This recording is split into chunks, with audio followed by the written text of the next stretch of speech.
শিরিনস kitchen থেকে সকল সম্মানিত ভিউয়ার্স এবং সাবস্ক্রাইবারদের আমি শিরিন স্বাগত জানাচ্ছি। আজকের এপিসোডে আপনাদের জন্য আলুর সিঙ্গারা তৈরি করে দেখাবো। আশা করি আপনাদের পছন্দ হবে। সিঙ্গারা যে কোনো ধরনের নাস্তার জন্য ভালো একটি স্ন্যাক্স। চলুন দেখে নিই সিঙ্গারার ভিতরের পুরের জন্য যা যা লাগছে। আলু 500 গ্রাম আলুকে আমি ভালো করে ছিলে ধুয়ে কুচি করে নিয়েছি। পেঁয়াজ কুচি এখানে হাফ কাপ, পেঁয়াজ বেরেস্তা 2 টেবিল চামচ, কাঁচামরিচ কুচি 4-5টি, মশলার পেস্ট আদা বাটা, জিরা বাটা, রসুন বাটা 1 চা চামচ, জিরা বাটা আধা চা চামচ, আদা বাটা আধা চা চামচ, রসুন বাটা, তেজপাতা নিয়েছি 2টা, হলুদ গুঁড়ি নিয়েছি হাফ চা চামচের কম,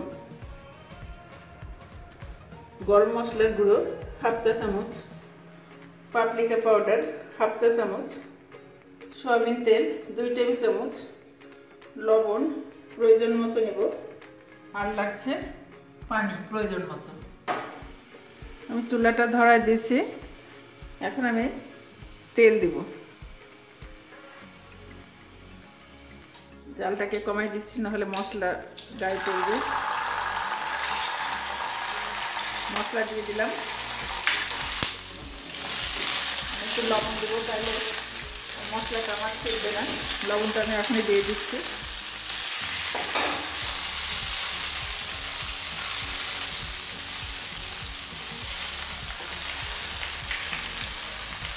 হলুদটা দিচ্ছি, হলুদ বাটা গুঁড়া আমি একটু ভেজে নিচ্ছি মশলাটা।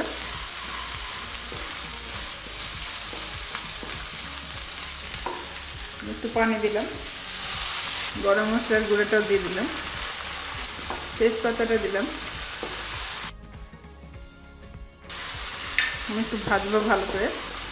এবার আলুটা দিয়ে দিচ্ছি, পানি দিয়ে দিচ্ছি আলুটা সিদ্ধ হওয়ার জন্য। পরিমাণটা আপনারা যেভাবে ঠিক করবেন সেভাবে হবে, কারণ আলু সব আলুতে একভাবে সিদ্ধ হয় না। আর মোটামুটি ভালোভাবে সিদ্ধ হওয়ার জন্য যেটুকু পানি লাগবে আপনারা সেটুকু দিবেন। আমি এখন ঢেকে দিচ্ছি, মিডিয়াম আঁচে রাখছি। আমি ঢাকনাটা খুলছি, 10 মিনিট হয়ে গেছে, সিদ্ধ আরও হবে। এখন আমি আবার ঢেকে দিচ্ছি 10 মিনিটের জন্য। জালটাকে একটু কমাই দিচ্ছি। 10 মিনিট পরে আবার খুলে দিচ্ছি ঢাকনাটা। পানি অনেকটা শুকিয়ে গেছে। এখন আমি এখানে আমার যে কাটা পেঁয়াজটা ছিল সেই পেঁয়াজটা আমি দিয়ে দিচ্ছি, কাঁচামরিচটা দিচ্ছি। পেঁয়াজটা আধা সিদ্ধর মতো হবে, এই জন্য পানি আমার যেটুকু পানি আছে এখন এটুকু পানিতে আমার এটা হয়ে যাবে। আমি আবার ঢেকে দিচ্ছি।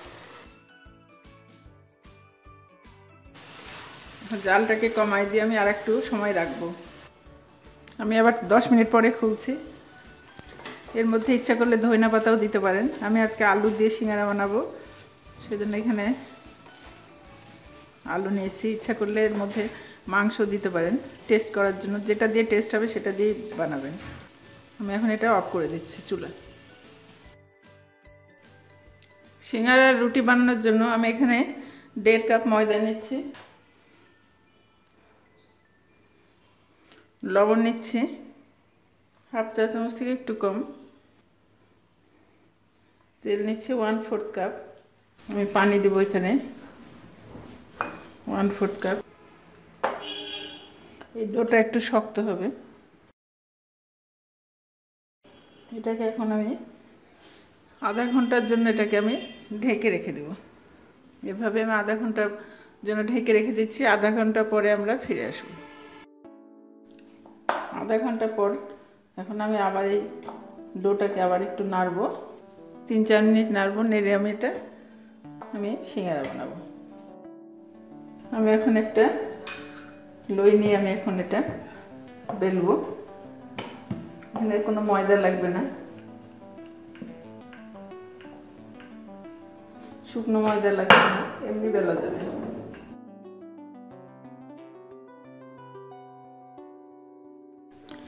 রুটিটাকে আমি 2 ভাগ করছি। এভাবে আমি হাতে নেব, নিয়ে আমি এখানে একটু পানি লাগাবো। পানি লাগিয়ে এরকম ভাঁজ দেবেন। এই কোনাটা আটকাই দেবেন যেন কোনাটা দিয়ে তেল না ঢুকে যায়। যদি এখানে মোটা হয় হাত দিয়ে একটু পাতলা করে নেবেন। আমি এখন ভিতরে দিচ্ছি, আলুটা দিচ্ছি। এই যে এরকমভাবে দিবেন, খুব বেশি ভরা যাবে না, মোটামুটি ভরতে হবে, বেশি ভরলে আবার ফেটে যাবে। এখন এটার আমি পাশ দিয়ে একটু পানি লাগাই নিচ্ছি, নিয়ে এখানে আমি ভাঁজ দিব, এখানে আমি একটা ভাঁজ দিব, দিয়ে আমি এখানে আটকাই দিব, দিয়ে আমি এগুলো এরকম করব। তাহলে সিঙ্গারাটা বসবে। এই যে আমি যে এরকম রাখলাম, আমি আরেকটা বানাই দেখাচ্ছি। তাহলে এই মাথায় আমি দিব পানি, পানি না দিলে আটকাবে না, দিয়ে আমি এটা এরকম করব। টুপির মতো হলো, টুপি যেরকম হয়, কিন্তু এটা লম্বা রুটি বলে আমার এই জায়গাটা বড় হচ্ছে। এখন আমি এখানে আলুটা দিচ্ছি,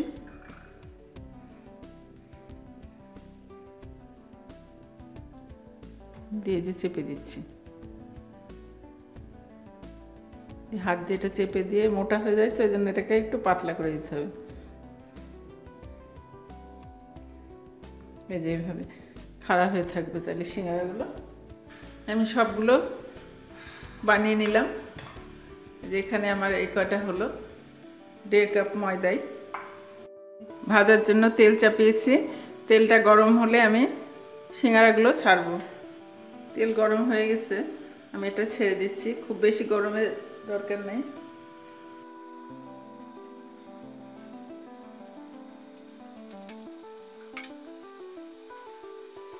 জালটাকে এবার আমি কমিয়ে দিলাম, কারণ ধীরে জালে হলে সব থেকে ভালো হবে। জাল মিডিয়াম থেকে অনেক কমে থাকবে, পরে বাড়াবো, শেষের দিকে আমি একটু বাড়াবো। অনবরত নাড়তে হবে, তাহলে রঙটা সুন্দর হবে। আর বেশি কড়া জালে ভাজলে সিঙ্গারা দেখতেও ভালো হবে না, আবার ভিতরটাও কাঁচা থেকে যাবে।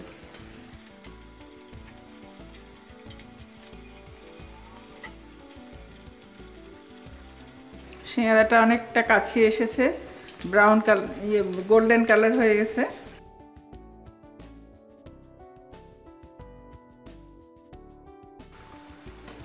আমি এখন এটা উঠিয়ে ফেলবো। আমার সিঙ্গারা তৈরি হয়ে গেল। আপনাদের ভালো লেগে থাকলে আমার আরও রেসিপি পেতে সাবস্ক্রাইব করবেন। আপনারা ভালো থাকেন, ধন্যবাদ।